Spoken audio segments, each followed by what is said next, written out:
Sabi nga nila na kapag ang lalaki daw ay marunong sa gawaing bahay, maswerte ka. Di totoo yan. Kaya yung mga may bahay dyan, huwag nyo nga awayin yung mga asawa nyo.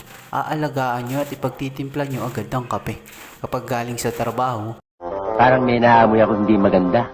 Pero pagka walang trabaho yung mga asawa nyo, bay sipain nyo, tadyakan nyo. Huwag mong subukan. Masisira ang buhay mo. Tamad-tamad eh, no? Mga paps, mga Mars, kapag kainan naman, ang lakas-lakas kumain, no? No, mga paps, mga Mars, kapag inuutusan nyo, bay, sila pa yung galit. No, mga paps, mga Mars, tadyakan nyo, mga paps. Galit ka ba? Kaya sa mga may bahay dyan, ipagpasalamat nyo na meron kayong mga tigasin na marunong maglaba, magsaing, magluto ng ulam. Kaya, proud to be tigasin yan, mga paps, mga Mars. Alam mo, nakakainis mo tanggapin, ha? Nakakainis tanggapin, eh. Pero champion ko talaga. Taas ang kamay ko sa'yo. Kaya sa mga may bahay, wag naman lagi. Lagi-lagi yung inuutusan, yung mga tigasin nyo. Abusuhin nyo lang, ha? Mga may bahay dyan. Kapal na mukha nyo. Ay, wag ganun. Sige lang, tuloy mo lang.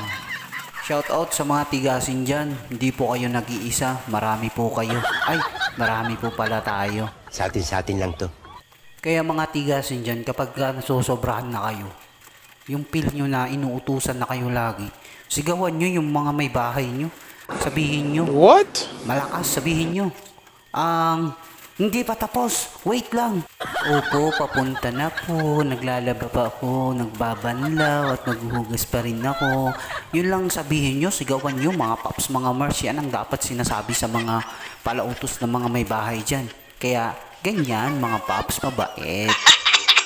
Yun lang. Patay tayo dyan. O siya. Sige na mga paps, mga Mars. At para talagang napapahaba na tayo.